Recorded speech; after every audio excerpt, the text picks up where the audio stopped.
Hi friends, this is Venkatesh Devasani.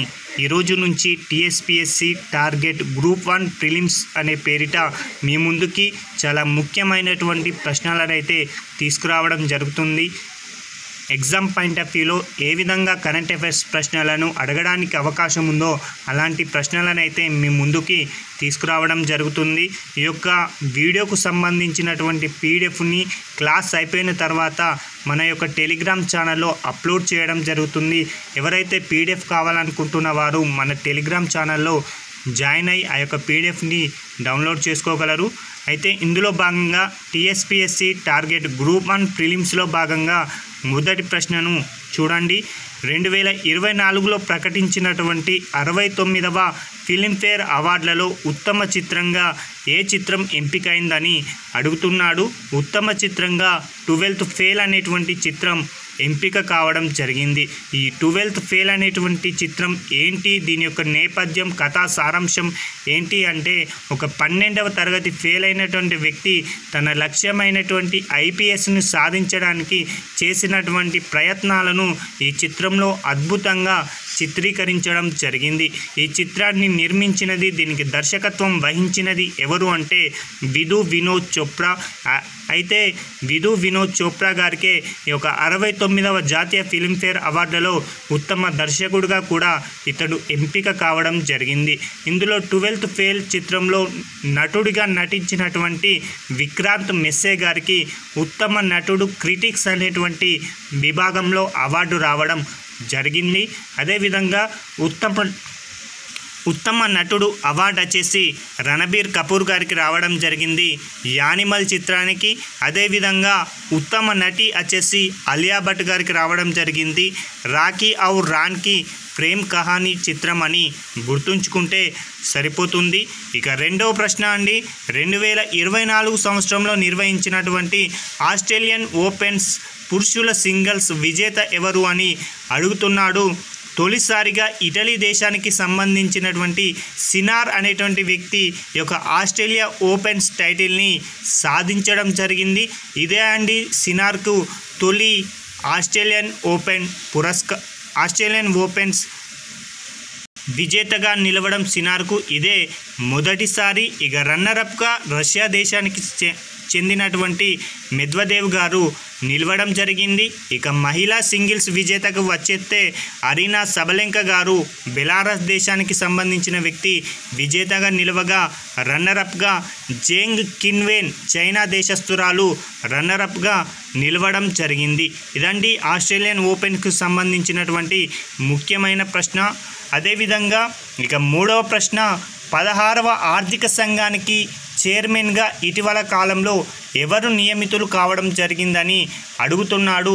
16వ ఆర్థిక సంఘానికి చైర్మన్గా ఇటీవల కాలంలో అరవింద్ పనగారియా గారు నియమితులు కావడం జరిగింది. ఇతడు ఎవరు అంటే గతంలో నీతి ఆయోగ్కి తొలి వైస్ చైర్మన్గా పనిచేయడం జరిగింది. ఇతడితో పాటు మరికొంతమంది సభ్యులను కూడా ఇటీవల కాలంలో నియమించడం జరిగింది.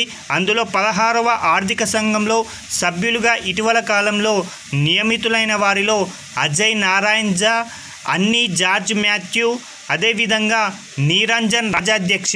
ఇక్కడ అభ్యర్థి అంశాన్ని గుర్తుంచుకోవాలండి.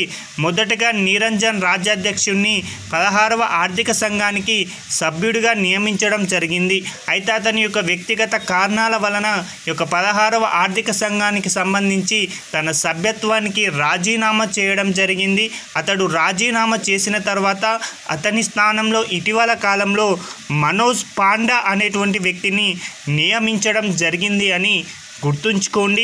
ఇక మరొకరు సౌమ్య కాంతి ఘోష్, ఈమె పార్ట్ టైం మెంబర్గా ఉండడం జరిగింది. అదేవిధంగా ఈ యొక్క 16వ ఆర్థిక సంఘానికి కార్యదర్శిగా రిత్విక్ రంజన్ పాండే గారు ఉండడం జరిగిందని గుర్తుంచుకోండి.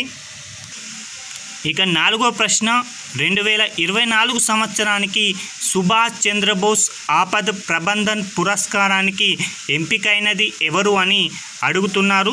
ముందుగా ఈ యొక్క పురస్కారం అనేది ఎందుకోసం ఇస్తారు అంటే విపత్తు నిర్వహణ సేవలో ఎవరైతే మెరుగైన ప్రదర్శన, ఉత్తమ ప్రదర్శనను అందిస్తారో వారికి ఈ యొక్క అవార్డును అయితే ఇవ్వడం జరుగుతుంది.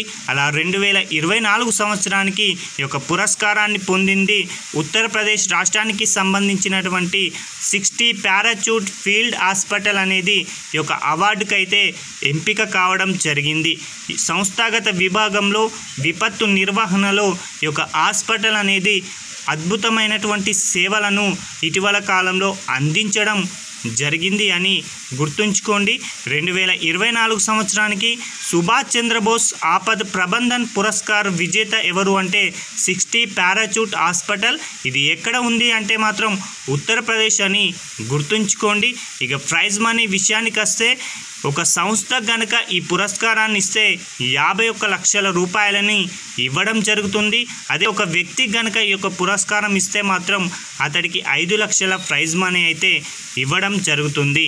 ఇక 5వ ప్రశ్న, పార్టీ ఫిరాయింపుల నిరోధక చట్టాన్ని సమీక్షించడం కోసం ఇటీవల కాలంలో లోక్సభ స్పీకర్ ఎవరి నేతృత్వంలో కమిటీని ఏర్పాటు చేయడం జరిగిందని అడుగుతున్నారండి. లోక్సభ స్పీకర్ అయినటువంటి ఓం బిర్లా గారు ఇటీవల కాలంలో చాలామంది కూడా ఒక పార్టీలో గెలిచి మరొక పార్టీలో చేరడం జరుగుతుంది. ఈ సందర్భంగా గతంలో చేసిన పార్టీ ఫిరాయింపుల నిరోధక చట్టం అనేది కేవలం నామమాత్రంగా మారిన తరుణంలో అలాంటి చట్టాన్ని సమీక్షించడం కోసమై మహారాష్ట్ర స్పీకర్ అయినటువంటి రాహుల్ నర్వేకర్ గారి యొక్క నేతృత్వంలో ఇటీవల కాలంలో ఒక కమిటీని అయితే ఏర్పాటు చేయడం జరిగింది. పార్టీ ఫిరాయింపులు అంటున్నాం కాబట్టి ఈ యొక్క పార్టీ ఫిరాయింపుల నిరోధక చట్టాన్ని నాటి భారత ప్రధాని అయినటువంటి రాజీవ్ గాంధీ గారు 1985 సంవత్సరంలో 52వ రాజ్యాంగ సవరణ ద్వారా 10వ షెడ్యూల్ని ఏర్పాటు చేసి అందులో ఈ యొక్క అంశాన్ని చేర్చారని గుర్తుంచుకుంటే సరిపోతుంది. ఇక మరొక ప్రశ్న అండి, 6వ ప్రశ్న, 2024 సంవత్సరంలో భారతదేశం నుంచి మొత్తం ఎన్ని రామ్సార్ సైట్లు అనేవి ఎంపిక కావడం జరిగిందని అడగడం జరుగుతుంది. కాబట్టి 2024 సంవత్సరానికి సంబంధించి భారత్ నుంచి 5 రామ్సార్ సైట్లు అయితే ఎంపిక కావడం జరిగాయి. అందులో తమిళనాడు రాష్ట్రానికి సంబంధించి 2, అదేవిధంగా కర్ణాటక రాష్ట్రం నుంచి 3 ఎంపిక కావడం జరిగాయి. ఆ యొక్క 5ంటిని కూడా మనం గుర్తుపెట్టుకోవాల్సిన అవసరం చాలా ఉందండి. అందులో భాగంగా ముందుగా తమిళనాడు నుంచి కనుక చూసుకుంటే కరైవట్టి బర్డ్ శాంక్చురీ, అదేవిధంగా లాంగ్వుడ్ షోలాస్ రిజర్వ్ ఫారెస్ట్ అనేవి తమిళనాడు నుంచి ఎంపిక కావడం జరిగింది. ఇక కర్ణాటక నుంచి అగనాశిని నది ముఖద్వారం అనేది ఎంపిక కావడం జరిగింది. మరొకటి మగాడి కిరే కన్జర్వేషన్ అనేది కూడా ఎంపిక కావడం జరిగింది. ఇక 3వది అంకసముద్ర బర్డ్ కన్జర్వేషన్. ఈ 3 కూడా కర్ణాటక రాష్ట్రం నుంచి, కరైవెట్టి లాంగ్వుడ్ షోలాస్ వచ్చేసి తమిళనాడు నుంచి మొత్తంగా 2024 సంవత్సరంలో 5 అని గుర్తుంచుకోండి. ఇక మరొక ఇంపార్టెంట్ ప్రశ్న అండి, 7వ ప్రశ్న, భారత్లో మొట్టమొదటిసారిగా మంచు చిరుతల గణన 2024 సంవత్సరంలో నిర్వహించడం జరిగింది. అయితే ఈ యొక్క గణన ప్రకారం భారతదేశంలో ఉన్నటువంటి మొత్తం మంచు చిరుతలు ఎన్ని అని అడుగుతున్నారండి. భారతదేశంలో మొట్టమొదటి మంచు చిరుతల గణన 2024 సంవత్సరంలో నిర్వహించడం జరిగింది. ఈ గణన ప్రకారం భారతదేశంలో మొత్తం మంచు చిరుతలు 718 అనేవి ఉండడం జరిగింది. ఈ యొక్క గణన ప్రకారం భారతదేశంలో అత్యధికంగా మంచు చిరుతలు కలిగినటువంటి రాష్ట్రాలను కనుక మనం పరిశీలిస్తే ముందుగా ఒక కేంద్రపాలిత ప్రాంతం ఉందండి, లడఖ్, తదుపరి ఉత్తరాఖండ్, ఆ తదుపరి హిమాచల్ ప్రదేశ్, ఆ తదుపరి అరుణాచల్ ప్రదేశ్, ఆ తదుపరి సిక్కిం, ఆ తదుపరి జమ్మూ కాశ్మీర్ లాంటి కేంద్రపాలిత ప్రాంతం కూడా ఉండడం జరిగాయి. కాబట్టి ఈ 4ంటిని అయితే గుర్తుంచుకోండి, చాలా ఇంపార్టెంట్. మొత్తం సంఖ్య మాత్రం 718 అని గుర్తుంచుకోండి. ఇక 8వ ప్రశ్న, 2024 సంవత్సరంలో ప్రకటించినటువంటి ప్రపంచ అవినీతి సూచీలో భారత్ యొక్క ర్యాంక్ ఎంత అని అడుగుతున్నాడు. ఈ యొక్క నివేదికని 2024 సంవత్సరంలో ప్రకటించిన ఇది 2023 సంవత్సరానికి సంబంధించిందని గుర్తుంచుకోండి. ఈ నివేదికలో మొత్తంగా 180 దేశాలని పరిగణలోకి తీసుకోవడం జరిగింది. ఈ యొక్క 180 దేశాలలో భారత్ ప్రపంచ అవినీతి సూచీలో 93వ స్థానంలో నిలవడం జరిగింది. అదేవిధంగా అవినీతి రహితంగా ఉన్నటువంటి మొదటి 2 దేశాలను కనుక పరిశీలిస్తే ఒకటి డెన్మార్క్, రెండోది ఫిన్లాండ్ అని గుర్తుంచుకోండి. అదేవిధంగా ప్రపంచంలో అత్యంత అవినీతి కలిగిన దేశంగా చిట్ట చివరి స్థానమైన 180వ స్థానంలో నిలిచినటువంటి దేశం వచ్చేసి సోమాలియా అని గుర్తుంచుకోండి. ఇక 9వ ప్రశ్న అండి, ఇటీవల కాలంలో ఆర్మీలో తొలి మహిళా సుబేదార్గా ఎవరు నియమితులు కావడం జరిగిందని అడుగుతున్నాడు. ఎవరు నియమితులు అయ్యారు అంటే ప్రీతి రంజక్ అనేటువంటి మహిళ ఆర్మీలో తొలి మహిళా సుబేదార్గా నియమితులు కావడం జరిగింది. ఈమె 19వ ఏషియన్ గేమ్స్లో కూడా ఒక ట్రాప్ షూటర్గా సిల్వర్ మెడల్ని కూడా సాధించిందండి. చాలా ఇంపార్టెంట్. ఆర్మీలో తొలి మహిళా సుబేదార్ ఎవరు అంటే మాత్రం ప్రీతి రంజక్ అని గుర్తుంచుకోండి. ఇక 10వ ప్రశ్న అండి, ఖేలో ఇండియా యూత్ గేమ్స్ 2024కి ఆతిథ్యం ఇచ్చినటువంటి రాష్ట్రం ఏది అని అడుగుతున్నాడు. 2024 సంవత్సరంలో ఈ యొక్క ఖేలో ఇండియా యూత్ గేమ్స్ అనేవి 6వ ఎడిషన్ని తమిళనాడు రాష్ట్రంలో నిర్వహించడం జరిగింది. ఇందులో పథకాల పట్టికలో అగ్రస్థానంలో ఉన్నటువంటి 4 రాష్ట్రాలను కనుక పరిశీలిస్తే మొదటి స్థానంలో మహారాష్ట్ర, 2వ స్థానంలో తమిళనాడు, 3వ స్థానంలో హర్యానా, 4వ స్థానంలో ఢిల్లీ నిలవడం జరిగింది. చాలా ఇంపార్టెంట్ అండి. మహారాష్ట్ర 158 పథకాలను సాధించడం జరిగింది, తమిళనాడు 98, హర్యానా 103, ఢిల్లీ 56 అని గుర్తుంచుకోండి. ఈ యొక్క ఖేలో ఇండియా యూత్ గేమ్స్లో మన తెలంగాణ రాష్ట్రం యొక్క స్థానం ఎంత అంటే 16వ స్థానంలో నిలవడం జరిగింది. అదేవిధంగా ఆంధ్రప్రదేశ్ వచ్చేసి 13వ స్థానంలో నిలవడం జరిగింది. కాబట్టి 2024లో నిర్వహించిన ఇది 8వ edition Khelo India youth games అంటే మాత్రం 6వదని గుర్తుంచుకోండి.